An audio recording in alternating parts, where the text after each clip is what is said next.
भारत के पीएम नरेंद्र मोदी ने साल 2014 में सत्ता में आने के बाद से स्वदेशी और आत्मनिर्भर भारत का नारा दिया था, जिसका असर कई क्षेत्रों में देखने को मिला।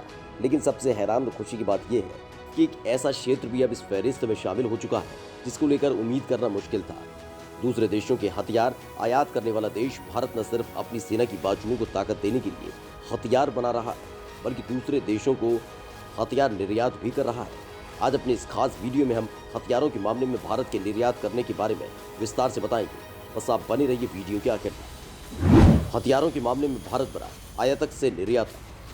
दरअसल ये सुनने में आपको यकीन ना हो, लेकिन ये बिल्कुल सच है कि भारत की ताकत लगातार बढ़ती जा रही है और अब हथियार बनाने से लेकर उन हथियारों को निर्यात करने का काम भारत करने लगा है, और वो भी उन देशों से जिन देशों से भारत भारी तादाद में हथियार खरीदता है। दरअसल रक्षा मंत्रालय कई देशों से हथियार की खरीद करता है, लेकिन सबसे अच्छी खबर यह है कि इनमें से कई देश अब भारत से भी छोटे हथियार खरीदने लगे हैं। रक्षा मंत्रालय की रिपोर्ट के अनुसार आयुध फैक्ट्रियों द्वारा इजराइल, स्वीडन, संयुक्त अरब अमीरात, ब्राजील, बांग्लादेश, बुल्गारिया आदि देशों को हथियारों की बिक्री की जा रही है। यूएई ने सर्वाधिक खरीद की है। इसके अलावा फ्रांस समेत यूरोप के कुछ देशों और अमेरिका को भी हथियारों की बिक्री के लिए प्रयास किए जा रहे हैं। हालांकि जो हथियार इन देशों को बेचे जा रहे हैं वो उतनी उच्च क्षमता के नहीं है जो हम उनसे खरीदते हैं। फिर भी आयुध फैक्ट्रियों के लिए इन देशों को हथियारों की बिक्री फायदे का सौदा साबित हो रही है। इन देशों को सबसे ज्यादा 155 mm की तोपें बेची गई हैं, जो DRDO द्वारा विकसित की गई और आयुध फैक्ट्रियों द्वारा निर्मित की जा रही हैं। आपको बता दें कि भारत इजराइल, स्वीडन, यूएई समेत कई देशों के हथियारों का खरीदार रहा है। कैसे बदल गई भारत की छवि? इस खबर को सुनने के बाद अब आप भी जानना चाहेंगे कि आखिर ऐसा क्या हुआ कि भारत हथियार बनाकर बेचने वाले देशों की फहरिस्त में शामिल हो गया।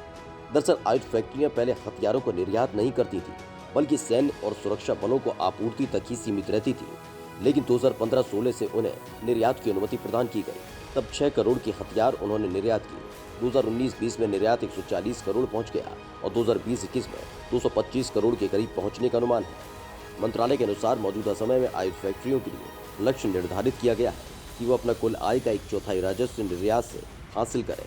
आयुध फैक्ट्री बोर्ड को 2025 तक 30,000 करोड़ का राजस्व अर्जित करने का लक्ष्य दिया गया है और इस अवधि तक वो अपने निर्यात को 7,500 करोड़ तक पहुंचाने की योजना पर काम कर रहा है। इसके लिए आयुध फैक्ट्रियों को अत्याधुनिक बनाया जा रहा है और निर्माण में ऑटोमेशन को बढ़ाया जा रहा है। इससे अंतर्राष्ट्रीय बाजार में उनके द्वारा निर्मित हथियारों की मांग में इजाफा होगा।